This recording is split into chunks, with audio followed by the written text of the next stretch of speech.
Hello students, आज हम पढ़ेंगे सेल मेम्ब्रेन। हमने अपना सेल का चैप्टर स्टार्ट किया हुआ था, इसमें हम सेल मेम्ब्रेन पढ़ेंगे। ठीक है, तो सेल मेम्ब्रेन पढ़ते टाइम हमने अपने ये ध्यान रखना है कि सेल मेम्ब्रेन होता है क्या। हम सेल मेम्ब्रेन पढ़ेंगे इसमें, और एक पढ़ेंगे हम सेल वॉल। ठीक है, ये हमें दो टॉपिक हमें कंप्लीट करने हैं। ओके, तो जो सेल मेम्ब्रेन होती है, सेल मेम्ब्रेन जो थी, इसमें हमने केमिकल स्टडी देखी थी हमने, जो स्पेशली की जाती है। स्पेशली एक ही स्टडी है, वो किसकी, कौन सी सेल मेम्ब्रेन की है, वो है आरबीसी की। सेल मेम्ब्रेन किस किस से बने होते हैं? सेल मेम्ब्रेन बने होते हैं लिपिड से, प्रोटीन से और कार्बोहाइड्रेट से। जो लिपिड होते हैं वो 40% होते हैं, और जो प्रोटीन होते हैं वो होते हैं 52%, और जो कार्बोहाइड्रेट होते हैं वो 8% होंगे। ठीक है, तो प्रोटीन के बारे में बात करें, प्रोटीन बाइलेयर स्ट्रक्चर होता है, और जो प्रोटीन होता है वो कैसे अरेंज होएगा, वो बाइलेयर स्ट्रक्चर है। तो उसकी जो वन लेयर होती है और सेकेंड लेयर, उसको बोलेंगे बाइलेयर। ठीक है, तो अरेंज कैसे होता है? With in the membranes with the polar head.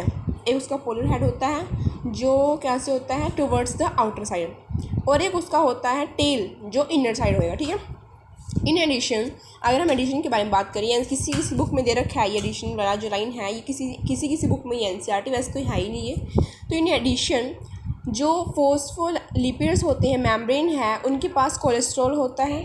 जो लिपिड पिगमेंट होते हैं ऑफ मेम्ब्रेन्स कंसिस्ट फोस्फोग्लिसरीड।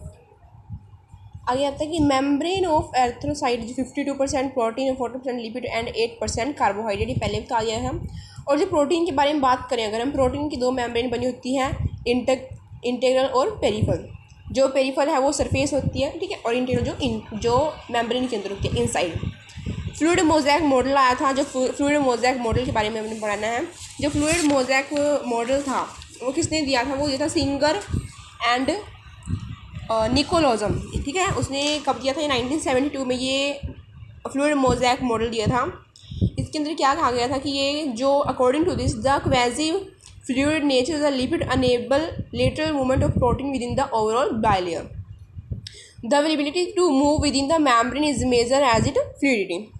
तो इसने क्या कहा था? जो फ्लूइड नेचर था, मतलब मेम्ब्रेन थे, उसके फंक्शन क्या थे? सेल ग्रोथ थी, सेल डिवीजन थी, और formation of inter circular function था, और सिक्रीशन और एंडोसाइटोसिस। क्या के फंक्शन थे? Cell growth, cell division, secretion, formation of intercellular junction और एंडोसाइटोसिस। ओके, और जो मेन फंक्शन क्या होता है? ट्रांसपोर्ट ऑफ मॉलिक्यूल का ट्रांसपोर्ट करना। जो मेन फंक्शन होता है वो होता है जो ट्रांसफर कैसे करेंगे, ट्रांसफॉर्मेशन करना। ठीक है, तो हमने क्या कहा था, ट्रांसफॉर्मेशन कैसे करती हैं? एक आता है पैसिव ट्रांसपोर्ट, इसमें एटीपी की ज़रूरत नहीं होती, इसमें एटीपी की ज़रूरत नहीं होएगी। इस जब हम जाते हैं हायर कंसनट्रेशन से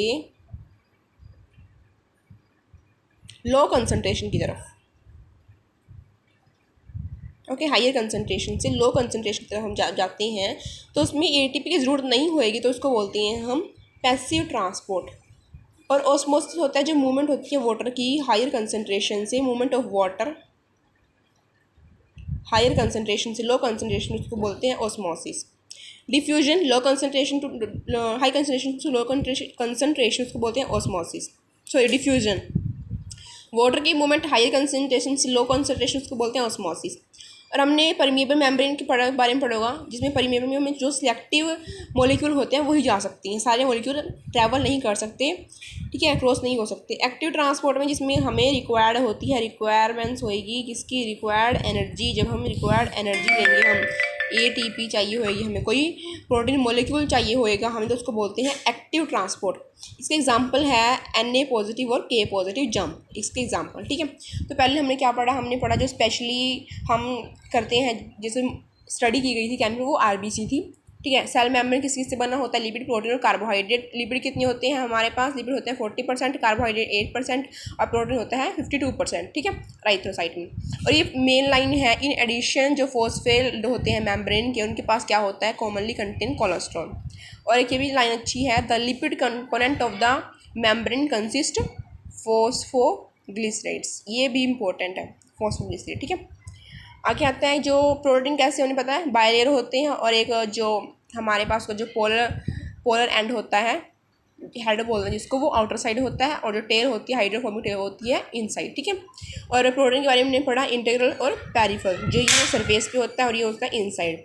फ्लूइड मोज़ेक मॉडल पढ़ा, इसका फंक्शन क्या था? सेल ग्रोथ में, सेल डिवीजन में, formation of intercellular function, junction और सिक्रीशन और एंडोसाइटोसिस। फिर हमने मेन फंक्शन पढ़ा था transport of molecule, passive osmosis, diffusion, active और इसके एग्जाम्पल। क्लियर हो गए। नेक्स्ट आता है सेल वॉल। सेल वॉल पढ़ेंगे अभी हम। सेल वॉल क्या होती है? सेल वॉल, पहली बात तो जो सेल वॉल होती है वो नॉन रिजिड स्ट्रक्चर है, एक नॉन रिजिड स्ट्रक्चर होता है। Cell wall form and outer covering, एक कवरिंग तो होती है ये, लेकिन ये पहली बात तो क्या करेंगे, तो for the plasma membrane of fungi and plant, उनकी जो प्लाज्मा मेम्ब्रेन है फंजाई और प्लांट की, उसके ये कह रहे हैं कि cell wall form an outer covering for the plasma membrane, उनके लिए एक आउटर कवरिंग बनाती है ये। आगे आता है प्रोटेक्शन वर्क। ये केवल ये जो क्या है, ये कोई शेप ही नहीं देती, ये प्रोटेक्शन का काम भी करती है। प्रोटेक्शन करेगी किससे? डैमेज से, ठीक है, डैमेज से प्रोटेक्शन करेगी, इन्फेक्शन से प्रोटेक्शन करेगी। नेक्स्ट आता है help in cell to cell interaction, जो सेल टू सेल इंटरेक्शन होती है उसमें हेल्प करती है। ये प्रोवाइड अ बैरियर, जो अनडिज़ायरेबल मॉलिक्यूल होते हैं, जो हमें चाहिए हो, जो डिज़ायर मॉलिक्यूल हैं, डिज़ायरेबल मॉलिक्यूल होते हैं, सिर्फ वो ही ट्रांसफ़र कर सकते हैं, जो नॉन डिज़ायरेबल हैं वो यहाँ पे ट्रांसफ़र नहीं कर सकते।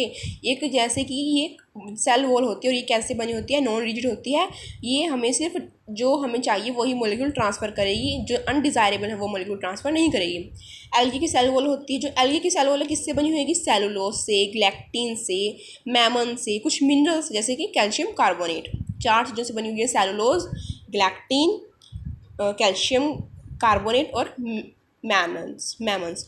बाकी अगर हम बात करें अदर प्लांट के बारे में, अदर प्लांट सेल वॉल कैसी होती है? वो सेलुलोज से बनी होगी,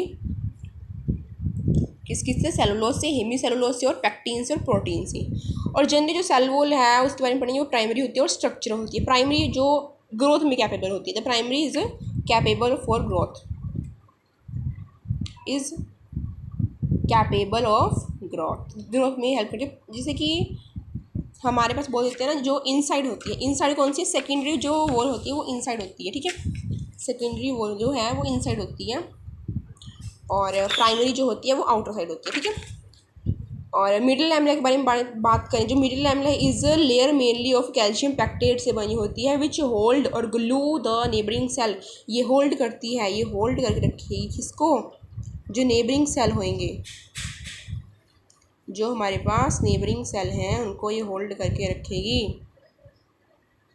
okay, the cell wall and middle lamella जो है ये may be transferred by the plasmodesmata which connect the cytoplasm of the neighbouring cell, ठीक है। जो सेल वॉल है वो नॉन रिजिड होती है, सेल वॉल प्रोटेक्शन काम करती है, आउटर कवरिंग होती है फॉर द प्लाज्मा मेम्ब्रेन के बारे में, ठीक है, फंजाई की और प्लेट्स प्रोटेक्शन काम करती है, सेल टू सेल इंटरेक्शन में हेल्प करती है। जो ये बैरियर होता है, ठीक है, एल्गी सेल वॉल किससे बनी होती है? सेलुलोज से, ग्लैक्टिन से, मैमन से और कैल्शियम कार्बोनेट से बनी होती है। अदर प्लांट के बारे में सेलुलोज, हेमी सेलुलोज, पैक्टिन और प्रोटीन से बनी होगी। सेल वॉल 2 होती है, प्राइमरी और सेकेंडरी। ग्रोथ में क्या होती है? ये आउटर के बारे में बात कर रहे हैं और इसमें इनर के बारे में बात कर रहे हैं। मिडिल लैमेला जो होता है किससे बना होता है? कैल्शियम पैक्टेट से बना होता है, ये होल्ड करके रखता है, ग्लू करके रखता है किसको? डिफरेंट नेबरिंग सेल टुगेदर, ठीक है। अगेन जो cell wall and middle lamella में be transferred by the plasmodesmata, ठीक है।